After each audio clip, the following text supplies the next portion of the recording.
Good morning, everyone. Welcome to the Modern Market. This is our daily show from Monday to Friday at 7 a.m. Eastern Time, 12 p.m. BST, every day of the week, where we discuss all things to do with the modern market, that is the crypto market, the NFT market, and how to make some or a lot of money on the internet. I'm your host, Beechek. I'm joined by my legendary co-host, Sammy, and we got a very special guest today. We've got Ovi, OSF, Rekt, CEO of Rekt Brands. Ovi, great to have you with us today. How are you doing, my friend? I'm doing well, thanks. How are you? I'm doing very well. I'm actually delighted just looking at your bio these days. We've done like various interviews in the past, and before I had to say CEO of this, CEO of that, like a variety of CEO positions. Now you've kind of streamlined it. I'm very grateful for the streamlining. How's the streamlining been for you? We're still in process. We're still trying to get everything all under one hood, but we're definitely getting there. It's definitely going to be easier once we have everything set up the way we want it to. It's going to be a lot easier to say what I do. I love it. Well, look, we're gonna just so people know, we are gonna hit all the usual headlines as normal. But we do also want to speak to Ovi about some of those variety of things he's been up to, but also some of the things that he's focusing on now. So we're going to hear on what he's focusing on now, as well as some of his general market thoughts as well. So great to have you with us, Ovi. Sammy, how are you doing, my friend? What's up? I'm good. I almost feel like this is a bit of a, as a Rekt Drinks shareholder, it's a bit of a pre-AGM. be interesting to get into it. Yeah, Sammy's got his questions lined up, Ovi. He's ready No, to go. don't be scared. Don't be scared. Great. Good stuff. So look, as usual, we're going to hit the market headlines from the snapshot, which is pinned up top. I'm going to share it on screen for the people who are listening in and for the people who are watching in too. Let's start with the price action. We have Bitcoin down 3% to 64.2K, ETH down 8% to just beneath 3.2K. We've got Solana also down 5%. Dipping beneath $170. Let's get into the headlines first. $250 million of crypto liquidations as majors fall. As I said, Bitcoin down 3, ETH down 8, Solana down 5 now. From CoinDesk, they said that Ether longs lost the most at around $100 million, driven by a 7.5% slump in the token amid outflows from the newly launched ETH ETF. That's what they were prescribing the dump to. Binance recorded the highest liquidations amongst exchanges at 118 million, of which 88% were long trades. Next, Coinbase asset management arm is creating a tokenized money market fund. We spoke about the BlackRock fund yesterday and how they were kind of interacting with crypto protocols, particularly Athena, how they're targeting those reserve funds. Coinbase asset management is creating a tokenized money market fund. The tokenization of real world assets is a hot corner of crypto. And they mentioned BlackRock's Treasuries fund there as well, which has grabbed $500 million worth of assets already. Coinbase don't want to miss out on that. And final headline for the day, Dumpy.fun launches to allow users to short meme coins with leverage. Obviously, meme coins are very much top of mind when it comes to attracting the majority of attention this cycle. Do we want to be able to short them with leverage as well? We're going to explain how you might be able to do that if that is the type of risk exposure that you are looking for. A couple of notable sales from around the space. Got a CryptoPunk purple hair selling for 30 ETH. Bored Ape, multicolored grin selling for 13.5. But on the NFT sales side, yesterday it was a little bit slow from what I could see. That's the price action. Those are the headlines for today. Obviously, we're going to discuss all of those in a lot more detail in just a minute. Before we get to the bigger discussion today, Sam, and the headlines, is there anything catching your attention on the NFT market side? Yeah, so if you go to the Mintify heat map, one that did actually catch my attention on the ETH side is the Skulls of Lucy. That, I mean, we don't see many sales on that. I think there was one there that it looked like it had been WETH bidded, but that's significantly low the typical floor. Interesting. So yeah, just something that was a bit, whether people were kind of scared by the market, but I mean, the rest of the market, the NFT market specifically, doesn't seem to be too red. So it's just the fungible token side. But I'm interested to see, because aren't you a holder of Skulls of Lucy and a big fan of Sam Spratt, OSF? Yeah, I am actually. I completely missed that trade overnight, but I bought one, I think probably like a year ago now. It was roughly about a year ago. I think I was in Austin or something last year when I bought it. And it's been great. Like I think definitely a big fan of Sam Spratt and everything that he's doing, and excited for what's to come as well. But yeah, there's only 50 of them, I guess, so it's tough to come by. They don't trade very often. I think one traded relatively recently as well, 2 months ago maybe, or a month ago. Yeah, At it looks like the price action here. We've got 2 months ago, sale was at 85, 4 months ago at 65. Anything from between 60 to 80-ish seemed to be the reasonable range for these. But as Sam mentioned, the sale taking place at 25, very, very low compared to the typical prices there. What was the reason that you got into this collection, Obi? I'm just a big fan of Sam, really. Like I think he's created some amazing stuff, and I'm unfortunately got priced out of the one-of-ones now, which sell, for like 150, 200 ETH plus. But it's a good crew of people. Like everyone who owns a skull, it's a good collection of artists, collectors, people who are quite passionate, I think, about crypto art. And so it's definitely a good. I mean, I don't want to call it a cabal, but it's a good crew of people to be in, I think. And I don't know. I feel like it's part of Sam's ecosystem that I can own, which still feels premium, but is not quite a one-of-one. Because there was photos of the actual. There's like a very much like a cult-like dinner that took place a little while ago. I don't know if that. Did you attend that? Unfortunately, I haven't been able to attend any of them yet, but Sam does host a dinner in New York annually, I think.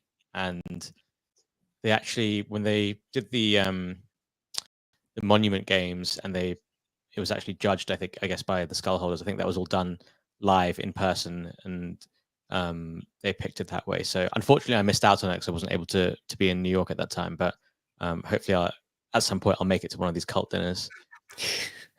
Yeah, I think we do like the potential for a cult is always something, at least in the NFT universe, we're like looking to invest in. If you can find the formation of a cult, people like to try to invest in those. What else are you thinking on the NFT side, Ovi? Before we get into the bigger discussion and we talk about the Rekt stuff you're up to and the other market headlines, like what's the main thing on NFTs that's like exciting you, that you're thinking about? Like, I know you did a bunch of stuff on Blast. You kind of rode that all out and kind of experimented over there. How are you seeing the NFT market more generally at the moment? Yeah, it's been a very long bear market for NFTs, and even with the crypto rally we've seen this year, they haven't really bounced. I think, look, if you're forgetting ordinals, the majority of NFTs are all on ETH L1, and ETH has been a very challenged asset and ecosystem this year. So it's not surprising that that's happened. I mean, if you had ETH rallying as much as Bitcoin and Solana has in the last 12 months, I'm pretty sure you'd see a reversal and a bounce in the NFT market, but we just haven't really had that. And it feels like money is leaving. I don't know what the exact numbers are, but anecdotally, it feels like money is leaving Ethereum to just chase other things. And obviously, for the gamblers and the casino goers, the meme coins have been where they've wanted to be this year rather than NFTs. But I do think NFTs will come back. I just think the reason why it took off so much in 2021 was because it was actually fun to go out there and collect stuff, look at different traits. Like I think people actually enjoyed the intellectual and stimulation from like figuring out like what to buy and what's rare and what's aesthetic and all that kind of stuff. But it's just kind of like human collection has been in human nature for centuries, and I don't think it's something that's just going to go away. So I think it will come back. Whether it comes back, there's an argument to say it kind of came back with ordinals this year, and that was big for the first half of the year. And so maybe we have, if you bucket that into the NFT category, maybe we have had some strong performance. It just wasn't on Ethereum. So yeah, I don't know. I do think NFTs will come back into the mainframe because I think people like to collect things. I'm just not 100% sure whether all of that is like the current Ethereum L1 collections that we know, or other things. I do think there are collections on ETH that will just have long-lasting value forever, basically, just because they're way too iconic or historically or culturally significant to be ignored. And I do expect that stuff to come back at some stage, I think. Interesting. I love your description of ETH at the moment, which is like challenged, because when I was a teacher in in a secondary school, you were never allowed to call the kids badly behaved. You had to say they were like, it's a challenging school. You were never allowed to say like, I work in a bad school, they're terrible behavior. It's like, it's a challenging school. And I think each price action at the moment has been challenging for people. It's a poorly it's behaved just asset. it's brutal. Yeah, it's been a bit brutal. Look, so you kind of touched on a variety of things there, particularly on the art side. For people who don't know, like you've been incredibly successful on the art side, like as an artist. Maybe just before that, you were successful kind of as an NFT trader, and then moving into this cycle, maybe you developed more into a pure crypto trader after maybe a bit more of a focus on the NFT side, and now this kind of bigger expansion into business and brand building. Do you want to just speak a little bit to that process of moving through all of these things and how you're managing those things and where you're at now?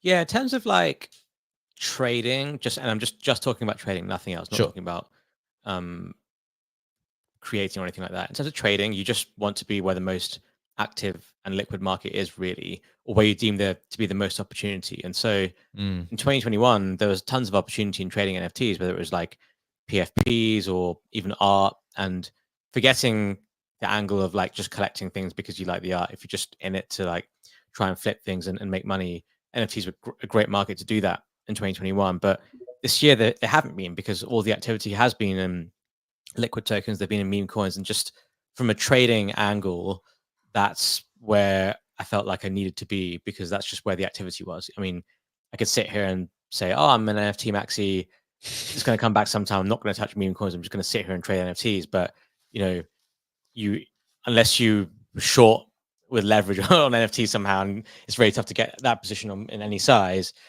there's been way more money to have been made trading liquid tokens. So I think that's where my focus has been this year, just from the trading angle. Now I have to think about things from different angles as well, because I don't spend my entire time trading, and like I obviously spend a lot of time creating art, collecting art, and we're trying to build like this brand and everything with Rekt as well. And that's where I think it's actually the reverse is true sometimes. Like, you could spend all your time like now, well, meme coins are, I don't know, like, yeah, meme coins are all in focus, and just like, cool, we're gonna make a meme coin, and that's going to be the primary focus, and going to drop everything else. And then you kind of like you're panicked and rushed to go out there and build and create something. You haven't been able to put much time and thought into it, and you just feel like you're chasing. Whereas if you build in other markets that you have belief in, and even if they're not thriving right now, it's actually the best environment to do so, because you have time to think about what you want to do, and time to make your decisions, and time to roll things out, and time to actually grow something that's maybe a bit more sustainable. And so that's where I kind of like spent my non-trading time, if that makes sense. So I just kind of view it as like, here's like my trading / like short-term, more myopic mind, where that's what I'm trying to do. And then here's my other mind, where it's like, cool, I'm trying to like build something that's going to create something that's going to last for years. I can't just think about what the meta is now. I have to think about the longer term. Yeah, I actually experienced something very similar when I joined the space in 2021, and obviously NFTs specifically were going crazy. Very quickly, my mind started to go towards, well, this thing's not going to last forever. Like, I love the space, love the industry, love the excitement of it, but it's not going to be possible for me to just flip JPEGs for for perpetuity. So like, how can you build something sustainable and that kind of leans into your traditional skill set? That's what I was thinking at the time, and I was a teacher and lawyer, so I kind of went into the media and writing and things like that. So why was it that you thought, do you know what, this Rekt Brands thing, this is my version of that sustainable thing that can hopefully be successful, whether or not the market is up or down? Like, this is the thing that I want to build. Yeah, look, I think when we made the Rekt Guy NFTs were never planned. It was a free mint, and it was just something I was working on the side as like a passion project, like evenings and weekends, and we got it out, and it just turned out to be something way bigger than we ever really envisaged. And just over 2 years of having run that, and being part of the community there, and having events in different places, and all that stuff, it does feel like there is something there to the Rekt brand. It feels, I don't know, like, you can't sometimes explain these things in words or numbers, but sometimes you just get this you get a feeling in your balls. That's the way I like to put it. That there is something there. There's like a special little feeling there, and I could have just like not done anything, and we could have just been like, look, this is the Rekt NFTs. It's just a piece of art, and it's just a meme, and it's kind of funny. But I felt like I was doing myself a disservice if I didn't try something with this whole Rekt brand thing, because it's evident like there is something there. There's definitely something there, and it requires a team around it to push it and create something out of it. And so we spent a lot of time last year thinking about like what that direction should be. Like, should we make clothes? I just didn't really know like how, like, what is the Rekt brand? Like how do you do something? Like, what's our overall goal? And I felt like the goal was like, how do we just get this like Rekt thing out in as many places as possible, but with maybe branching outside of crypto. I felt like we had to branch outside of crypto a little bit, branch outside of NFTs. I think what Luca did with Pudgy Penguins was a great example, and they're like really the only NFT project that's done something like that. So I felt like by making drinks and manufacturing drinks, we could get this like brand out there, and we can mass produce the brand basically at a relatively low cost and get it out there to lots of different places and go beyond just crypto. That's really the idea. And so that's what we've been working on. And, you know, the other question you then have is like, well, how does that benefit your NFT holders? How does that benefit Rekt Guy holders? How do they get a piece of the pie and all that kind of stuff? And what we ended up doing is we actually ended up gifting Rekt Guy holders, NFT holders, equity in Rekt Brands. And I think with the first NFT project that's successfully done that with like the main part of their project. And now it's like, okay, you know, they're all involved. Like everyone has a piece of this pie or this brand that we're working on. And it's not just like, oh, hey, we're making all these drinks and we expect all you Rekt guys to go and buy them and make this company money. Now it's like, okay, yeah, if you guys want to buy them, sure, you'll probably realistically probably will be the main consumers of this, but we're also gifting you equity in the company such that if this thing does blow up and does become big, and if we do, I don't know, eventually sell it to someone one day, or just the brand takes off, or these drinks take off, or whatever happens, or you guys own a little piece of this and have some, you know, not only a sentimental stake, but also an economic stake that could mean something real at some point in the future. And I think that's like to kind of like answer your question on like, do you feel like you need to pivot, or can you just stick with NFTs and all that kind of stuff? Like, I think it's clear that you had to add something in different to the current NFT offering and, you know, push outside the box a little bit. And that's the thought process I had. And that's mostly what we've been working on the last 6 months. And we've been working on a lot, actually. Like, we've been working on a lot, but it's all been behind the scenes. It's all been kept under wraps. And I think completing this gift of equity to Rekt Guy holders was the big bottleneck and hurdle for us, because it needs to get that done before we do other things. But now that we've got that done, I think the next 6 months is going to look very different for all of Rekt than the first 6 months of this year did. I was surprised that the drinks weren't alcoholic. So I think at Paris, I was looking into. Well, I actually tried some of the drinks there, and I was trying to tip it. It just didn't really taste alcoholic, and it wasn't until like 5 minutes later someone told me. So was there like a process that you went through that was like, okay, getting an alcohol license, all that kind of stuff would be too hard. Let's start with sort of like a flavored drink to begin with. Yeah, I think to make an alcoholic drink, there are definitely more hurdles to jump through with regard to licensing. And if you want to have them in the US and all that, there's like more regulation we have to go through. So that was one reason. The other reason is I just think like as a market, people not drinking alcohol is becoming like a much bigger thing. And like loads of my mates just don't drink anymore. Going after the market, which is the kind of under attacked market, probably. It's kind of like a trade, right? The other one is oversaturated with loads of different types of alcohols already there. But this non-alcoholic growing population seems to be on the up, and the demand for that's on the up, but there's less people providing, right? I think that's absolutely right. And I think, look, let's say you're going to a bar or a party or a festival or a rave or whatever, and you're not drinking alcohol, whether you just don't drink full stop, whether you're driving or whether you're training for a boxing match, whatever it is, like let's just say you don't drink alcohol, but that doesn't necessarily mean you don't have to have a good time. And what are your options to drink something? Well, you see people like drinking like a Diet Coke or like sparkling water, and then maybe in the US you have Liquid Death, but you don't really have that here in Europe. So there aren't really any options. And so it's just like, well, why don't we just create something where it's a can that looks cool and feels cool in your hand? Actually, I have one here. Go on. Yeah, Is this and it's like edition cool. Like one? this is a first edition. Yeah, first edition can. Then like you have one of these in your hand. It's like cool. This actually looks pretty cool, and I'm drinking this at like a party or whatever. And I just don't feel like a loser. And the funny thing is, like when we had them in Paris, like as you said, Sammy, people wouldn't try them because they're like, oh, I don't want to drink alcohol. Like I don't want any caffeine and stuff. But I think that's like the irony of it. It has no alcohol and caffeine, and there's an irony of it being branded as Rekt as well. It's like get wrecked on something that literally has nothing in it that's going to get you intoxicated. So I just liked all that. You know, I felt like it's a big market we can attack that's not overly saturated, especially not in Europe. And I think we just have a cool brand to do it with. And then, you know, the bigger picture is we can start sponsoring cooler stuff with it, basically. Yeah, that's very, very cool. And just to go back to the previous point you made, I don't think it should be underestimated what you are able to do when it comes to tokenizing. Well, sorry, you didn't tokenize equity, but this giveaway of equity in the process you need to go to. Every other team or group of people who want to try to tokenize something, whether it's to do with equity or give equity away, they just shy away from it in the end because it's like, this is too hard. It's too much of a pain, too much regulatory stuff to go through. So a lot of respect to you guys for just like committing to that concept and following through and going through all the legal hurdles. Because I know as a former lawyer, like it is a pain. It's a complete pain in the ass. Yeah, for sure. So,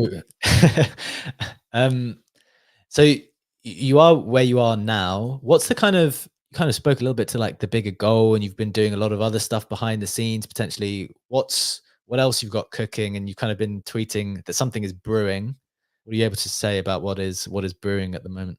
Something is brewing. Yeah, something is brewing. As I said, you know, we needed to get this equity gift done before we could start other things. Well, we've been working on the other things, but before we could launch other things. So not really much I can say about it right now, but you may have seen some teasers being posted in the last couple of days. We'll have some more teasers coming out this week. But yeah, the best thing to do really is just, you know, make sure you're following the Rekt Drinks account and staying switched on, because we have some things coming for the next few weeks. Will there be more events at the box? New York or London? People just want to go to the box, don't they? Yeah, we definitely want to do more events. I think the next thing we really want to do is something in Miami, because I think that's like the next big event this year. You know, when NFT London was a thing, doing an event at the box was like a great event, but we did it last year and there wasn't an NFT London, and we had a good turnout. It was like way more chilled, but it felt like we wanted to like attack a larger crowd still. So we didn't do an event in NYC this year because you know, we've just been focused on building and creating the stuff that we've been working on. But yeah, like a big part of this is doing good events, as you can imagine it would be for a drinks company. So you know, once we're out there, we're fully launched. I mean, we are in the process of, or we should be completing manufacturing about 300,000 drinks, which will be ready to go next month. So we're really like just going for it, basically. And once we have all that stuff out and all set up, events is going to be the next focus, and just throwing some cool events and getting more people involved. So yeah, there's some cool little things in and around what we're doing that I think will be interesting. That's pretty exciting. What can you say about, so you mentioned this 300,000 drinks figure. You must have done all kinds of research into the drinks market, how people go to market and all this stuff. Like obviously you're in a unique and interesting different position in the sense that you've built this following that is crypto native. How are you thinking about this go to market in a normal way? How is it different? Like 300,000 editions priced reasonably for a bunch of degens on the internet doesn't sound like a lot of liquid supply. I would say we have a pretty unique way to go to market with this that I don't think anyone's done before with regard to drinks anyway. Yeah. Can't really tell you exactly what that is at this stage, but I think you guys it'll be clearer in the next few days and weeks. But look, the way that I view it is like, and we also came across this thought when we started doing this, like let's say I just woke up yesterday and like, cool, we're just gonna make Rekt drinks. And I now go to distributors and supermarkets and pubs, bars and clubs and say, hey, do you guys want this drink?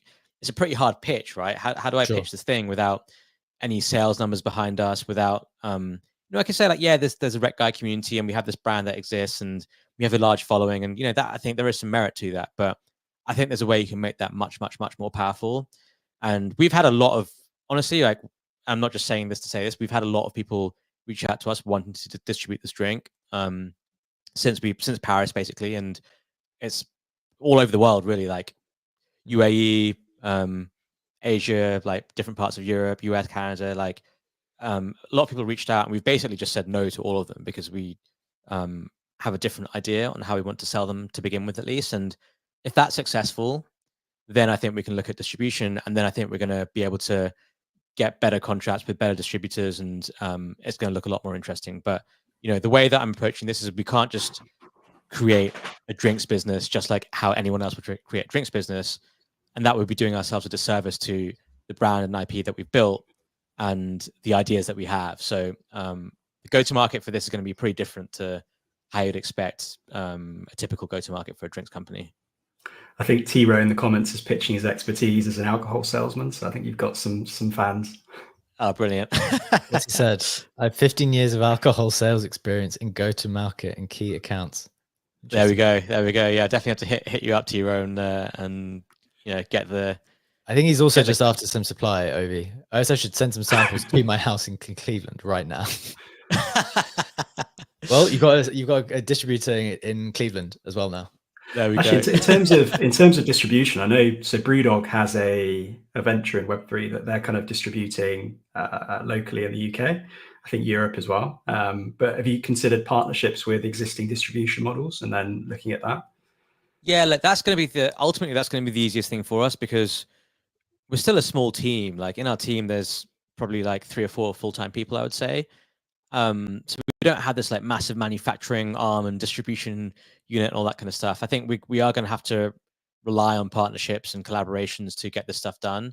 Our value in what we have is we own, and all the shareholders now own this like IP to Rekt, and we can go out there and do whatever we want with it. So we're taking this like manufacturing journey ourselves, and we're going to sell them all ourselves, and we're going to see how that goes. And as I said, that's 300,000 units. If we want to start selling millions of these, I think we will need some distribution partners. But at least with this, I can say, look, we just sold. If I can sell 300,000 units in over a weekend or in the space of a few hours, and we can get some good press on that and make some noise about that, then I think it's interesting for distributors, because that's an interesting story, right? It's an interesting story to have those numbers behind you without any help, than to have 0 sales and then try and do something and not get a great deal. So that's the thought process.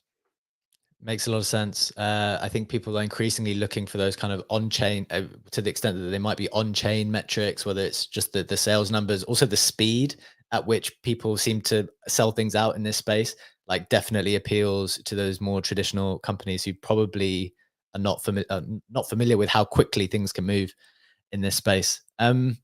Look, we want to get into the headlines in just a little bit, but Ovi, just to wrap this segment up, like, is there anything else that you want to touch on? Anything that we should definitely be made aware of before we kind of hit the headlines?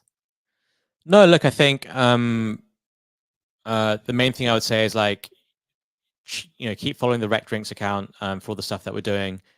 I think it's something that hopefully everyone can participate in. We want to keep supporting people who've held and owned Rekt guys since day one, and we've done that by the equity gift. But it's always in my mind, like, you always want to support people who've been loyal to you and people who've stuck it out, basically. And that's always the way that I've operated and that we've operated in the space, and we want to definitely keep doing that. So I don't know. We're trying some crazy things, and we're going to give it a go, and we're going to see how it goes. So no promises, but it's either going to be spectacular or it's going to blow out spectacularly. We'll see.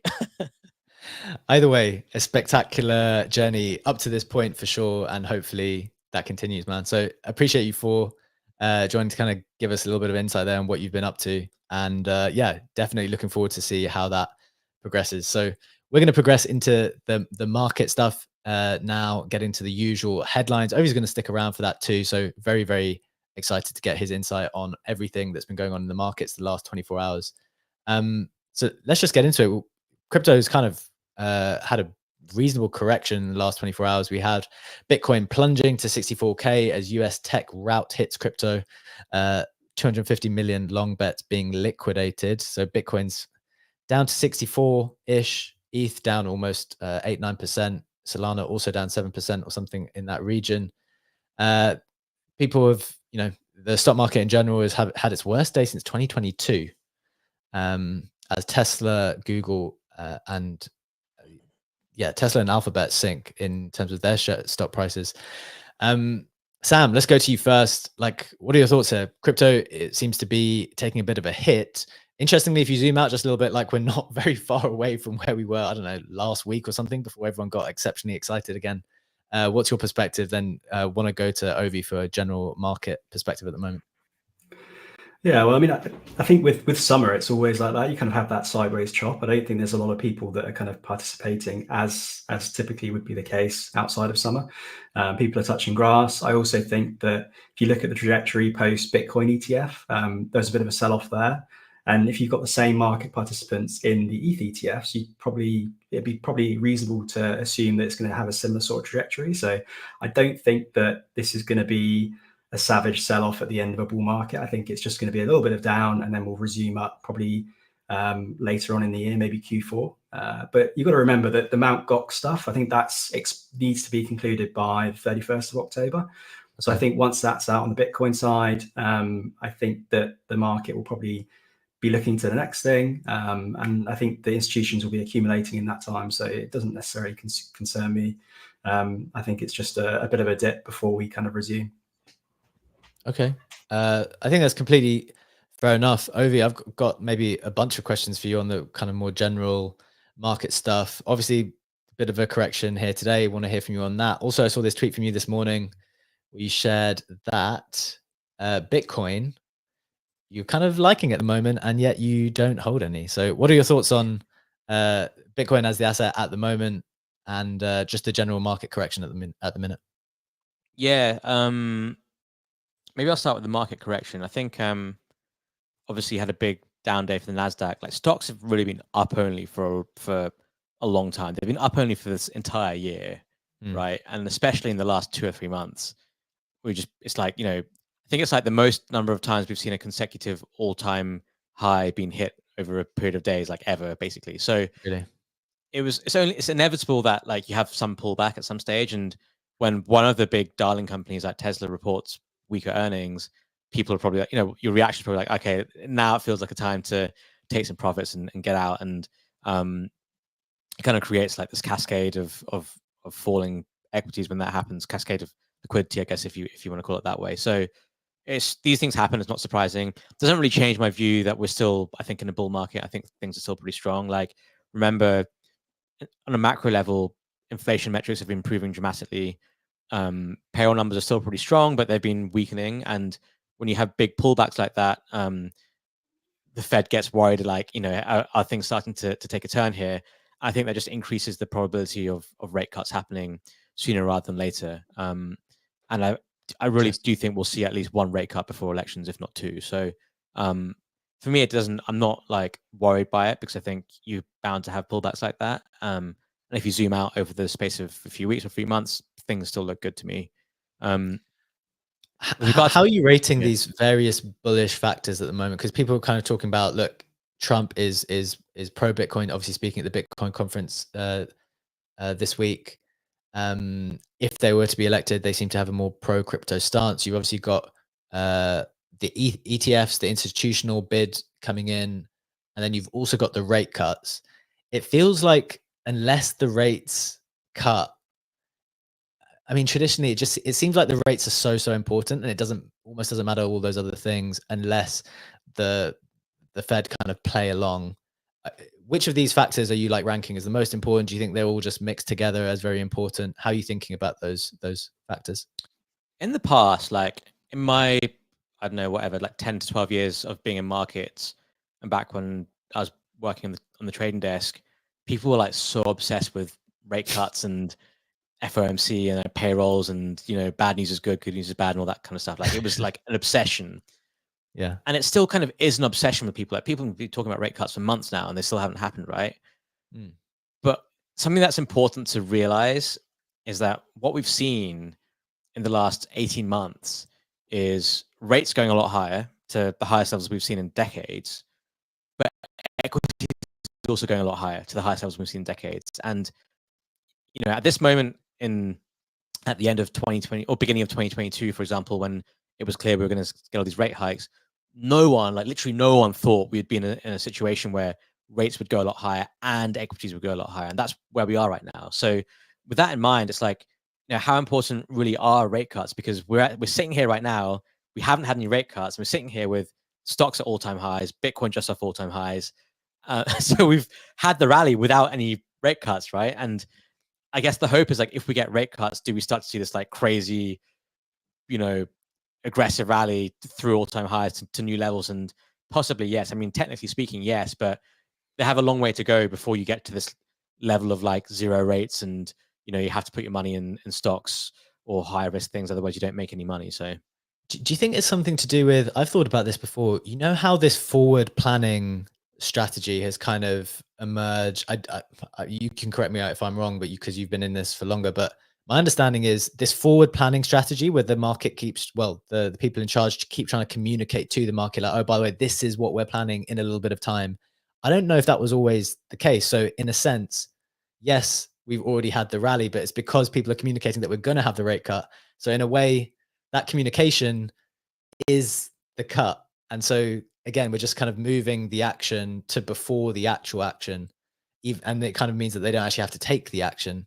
Is that a reasonable reading of how the communication of the cut has kind of changed over time? Yeah, I think things get priced in, equities price in future expectations, and they've been rallying this year. I mean, there's two reasons why they've been rallying. One is obviously some expectation of rate cuts. The other is just this massive AI bubble, right? And which one is more important? I think the AI stuff has had a much stronger narrative than rate cuts, because at the end of the day, people expected earlier rate cuts, they expected more rate cuts, and it keeps getting pushed back, and the number of rate cuts expected drops. So the news flow we've had on interest rates has actually been negative, but stocks have still had this crazy rally, and that's because the AI stuff has become more important and more dominant. So I think there's expectations and they get priced in, and maybe there is a rate cut that's priced in now for September. But I do think the action of it actually happening is quite a big thing. Like the headline of the central bank, the Fed's cut interest rates for the first time since 2020 or whatever it was. Like that's a big headline, I think, and it does have some form of impact, and also the impact that it has on the rest of the economy, and like people having to reallocate their assets because they're chasing specific returns and all that stuff. Like there are knock-on effects of interest rates cuts or hikes actually having taken place as well, mechanically, I think. Do you think there's like a concern from the governments that, like, I guess these economic levers just aren't working anymore? Because if you've got interest rates constantly like the all-time highs, stocks at all-time highs, like these things that they use to kind of bring that growth and that increase in those prices down isn't necessarily working. And do you think that these structural changes that they're alluding to, like potentially putting Bitcoin in reserve, it's like, well, is fiat currency, is it broken? And are we aware that it's broken? And is this a potential solution for like to actually kind of return to that gold standard effectively, but having like a Bitcoin standard in a way? I think the policy has worked. I think it does work, because the main objective this time, it was literally this time like 3 years ago, the main objective was to lower inflation. And how they tackled that was to raise interest rates. And the fear was, well, if you raise interest rates and you impact, and with unemployment rises and you impact the economy negatively and inflation doesn't move lower, then you get into the stagflation environment. And that's what everyone was worried about. The result 3 years later is that inflation worldwide has dropped back to very close to target levels. I mean, US inflation peaked at something like 9.3% or 9.7%, I think maybe even it was, and now it's sitting there at like 3.4%. So that has worked. And on top of that, because tech and AI has been so strong, the economy hasn't nuked as a result of it. Like we've had high interest rates for a year and a half, 2 years, and the US economy has stayed very strong. The numbers have all been very strong. So I would argue that it actually has worked. Not only has it worked in lowering inflation, there's somehow managed to do it without destroying the economy as well.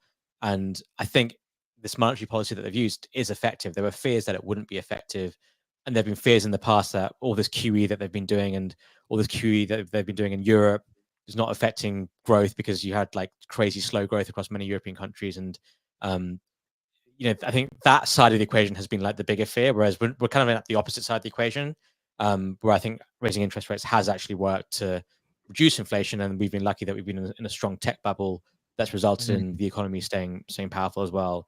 I would say the Bitcoin standard thing. When you asked me, B-Check, earlier about like which of these things are like the most positive and where do you rank them, like I don't really rank rate cuts that high, and I'm talking about crypto now. I don't really rank rate cuts that high in the scale of things, and not because they're not important, but I just think the Trump stuff for Bitcoin and then Bitcoin as a potential strategic reserve for the US is an unbelievably positive headline for Bitcoin and for crypto, and it's completely mispriced by the market. I think we just don't know if that's what they're actually going to do or not. It's speculation, it's rumors at this point, and maybe we'll find out on Sunday. But that is extremely, extremely, extremely positive for crypto. I think Trump getting to power, if he says what he does, and even if he doesn't, if we just see some deregulation, if you see Gary Gensler out, if you see the SEC pull back, these are insanely structural positive things for crypto. The biggest headwinds we've seen in the last 3 years now suddenly dissipating and going away.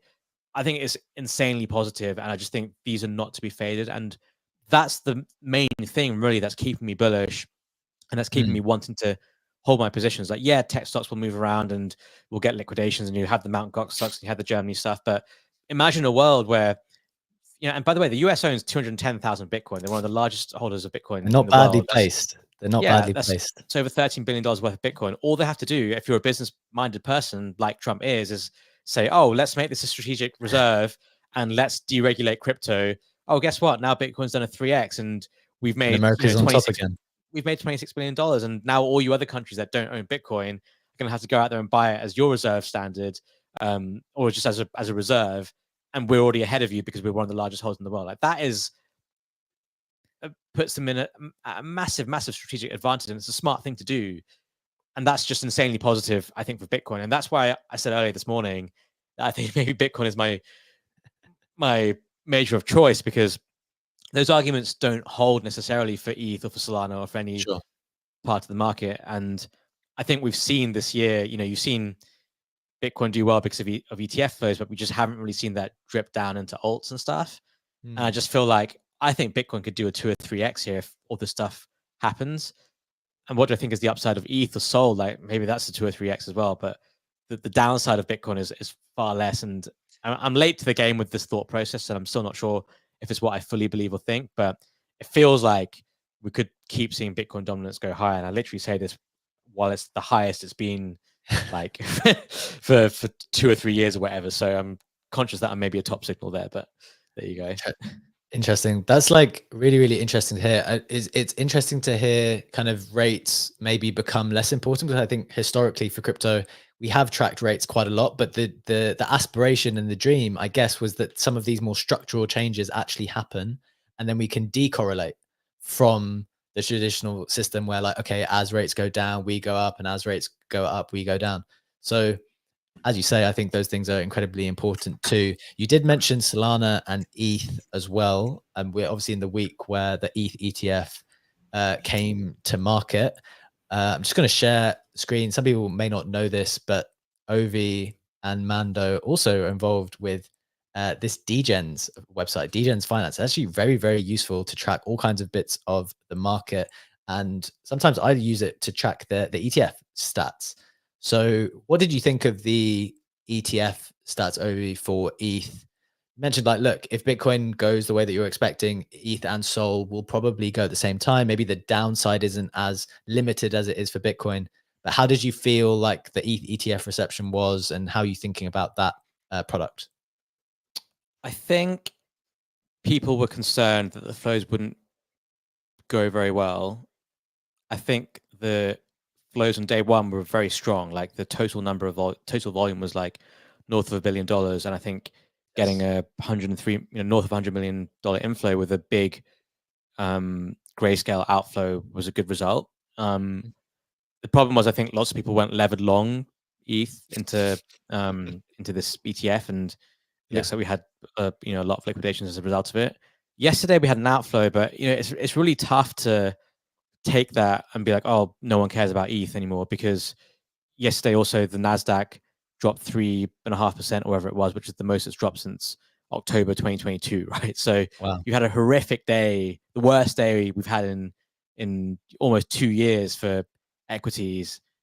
And so it would have done extremely well to have had an inflow on that day. And I'm not surprised there was an outflow. Like, if you're a Grayscale holder and you're going to sell anyway because of the fees, you sell it and then you see everything nuke. You're like, I might just keep this cash. You're not necessarily rolling it straight into something else, right? So I just think it's, we've had 2 days of data. Bitcoin also dropped like 10 to 15% after the launch, and it took a few days and weeks for the inflows to get going there. I hope the inflows get going here. For me, it does feel like this is the last chance for ETH, really. Like, I've held both ETH and Sol. Yeah, I've held both ETH and Sol this year. I didn't do the Sol Bitcoin trade. I did the Sol ETH trade, which has been great for Sol, and it's been okay in spots for ETH, but relatively painful as a whole because you just feel like it should be higher. And for me, it feels like if we don't, if in 4 to 6 weeks we don't see inflows here pick up and we don't see like news flow on this pick up, then I think it's probably time for me to reconsider, having such a large position in ETH and moving on to something else. But at the end of the day, like BlackRock have their tokenized Ethereum fund. Larry Fink has publicly stated he likes ETH, and there's a hope that they start pitching that and getting more people involved. But it's been a very like challenging, to use that term again, very challenging trade this year. Have you thought about asset just as like an alternate asset class? Would you consider like Avalanche, like AVAX? Because you've got like the likes of Citibank building on that, or would you look at other alts outside of ETH? And not really. I just think it's tough for other alts. Like, there's so many other alts now. There's so many other L1s. There's a billion other L2s.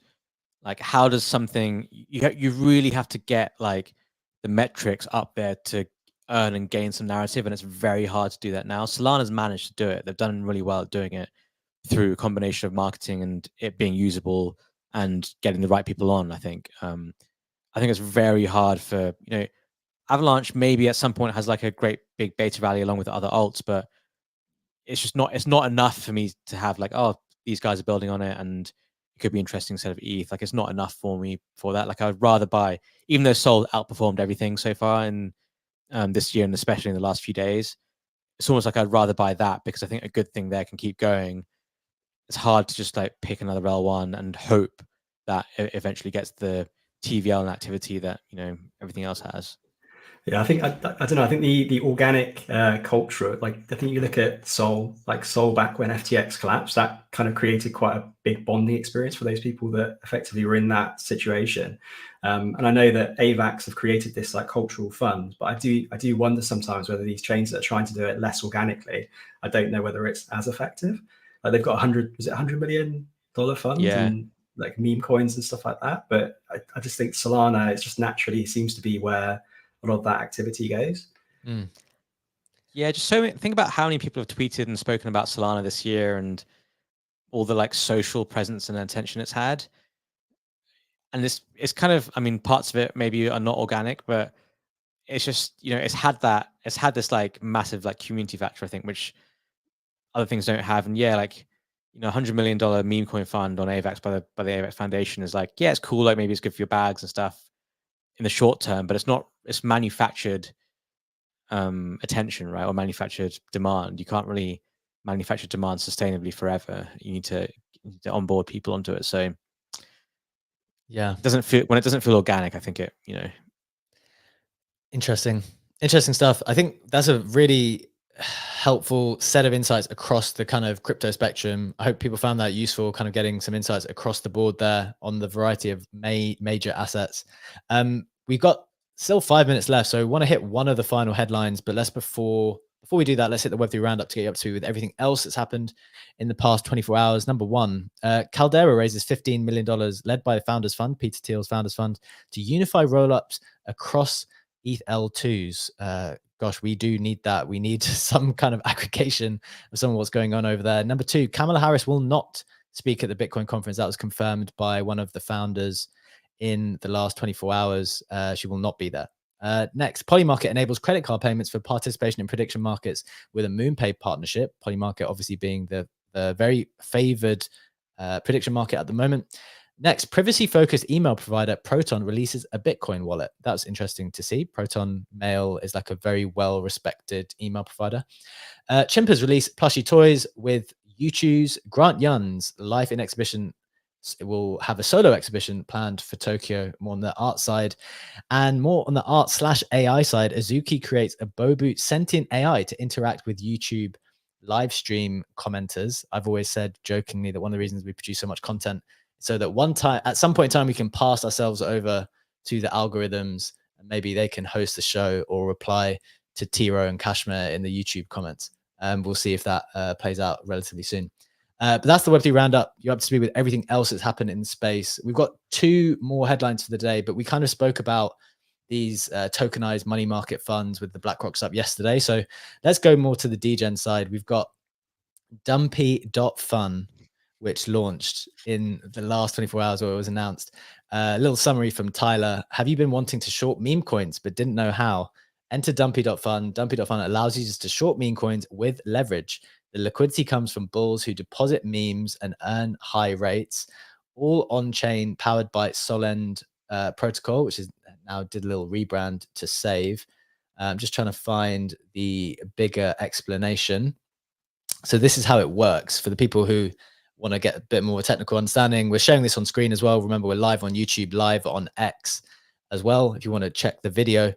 So using Dumpy is simple. Number 1, you select a coin to dump. Next, you select the leverage. And number 3, you dump it. But where does the liquidity come from? It comes from the bulls. So bulls will compound their beloved meme coin holdings by depositing and earning high borrow rates. They say that the best part is that everything is on chain, including short liquidation prices. With the Squeeze Explorer, communities can rally together to squeeze shorts. Imagine all the bloody screenshots of liquidated bears. The next time someone talks shit about your coin, tell them to put their money where their mouth is. Interesting concept. Ovi, let's come straight to you here. Like you've been in the meme coin trenches a little bit, at least buying some of the majors at least. What's your thought on this? Will you be trying to leverage short any of these coins at any point in time? This is pretty interesting. I think there's going to be. I've obviously been very bullish meme coins for a long time, and I spend a lot of time trading them and whatnot. That doesn't mean I'm like a permeable. I do think at some point meme coins are going to be an unbelievable short at some point. Like, you know, there's so many stuff out there that's like billions of dollars market cap. We can really make a lot of money, I think, just shorting them towards the end of the cycle. And it's, you know, how do you do it? Like you can only really do it on Whiff or Pepe and the big ones where, you know, you can get trade perps and stuff. Sure. But this allows you to like short anything, I guess. You know, if there's new celeb coin that comes out and you hate it, you know, you do it. But it makes interesting. It makes market mechanics interesting because, you know, as they speak about here, people like squeezing shorts. Like people like ganging up together. You have the whole GameStop stuff. So, in a weird way, I think the ability to short meme coins is actually going to end up being quite bullish for meme coins because I think people are going to just try and like liquidate guys and squeeze shorts. So I'm interested to see how this works. I think it's a really cool idea. Interesting. I can see how what you just described plays out, right? Because especially if you can see the people who are betting against you, then you can figure out what it would take, especially in like relatively illiquid ones. You might not take too much to liquidate people. Sam, what's your kind of instinctive thought on this? Is this something you're going to experiment with? What's your thinking? Well, I think it's going to be a shit show to start with, especially on those low liquidity. I think anything below a certain market cap, say 5 or 10 million, is going to be insane, because you're just going to get people ganging up together, manipulating it, kind of baiting people into shorting a particular token and squeezing it, and then they'll just get liquidated and make a significant amount of money. So especially, I think this is effectively going to be, I don't know, PvP on steroids. And given that it's all on chain, you're gonna be able to see how much people are depositing and how much it will take to kind of liquidate it. So yeah, I think those that aren't knowledgeable about how these things work mechanically are probably going to get wrecked. Especially, I mean, you saw all those people with the leverage, $100 million wiped off the crypto market today or yesterday. Yeah, this is going to be very similar. Interesting. Well, I think it's going to be exciting stuff, as you say, like definitely going down the risk curve here. We go down the risk curve as you get into crypto, and then we just figure out ways to dig even deeper and how we can go further down. So it's definitely one of those exploratory processes. So we'll monitor how that stuff goes. But we are at time for today's show. Hope you enjoyed it. As always, thank you so much to my legendary co-host, Sammy. Thank you so much for joining us in the audience. Remember, we are live on X. We are live on YouTube as well. Catch us on Apple and Spotify podcasts every day, 7 a.m. Eastern time, 12 p.m. BST. And thank you again to our very special guest, OSF. Ovi, any final thoughts? Thanks so much for joining us, mate. As you mentioned, you've got a lot of stuff brewing at Rekt Drinks. I'm just sharing it on the screen for people to give it a follow at Rekt Drinks. Also got the at Rekt Brands handle for the kind of bigger brand stuff. Any final thoughts? I think stick in there. I know the market's a little grim today, but I would say hold in there. I think the next few months are going to get interesting. It's going to get interesting. Something's brewing. Thanks so much, Ovi. Appreciate you. Thanks so much again, guys. We will be back again tomorrow. Same time, same place. Have a good one. Goodbye. See you later.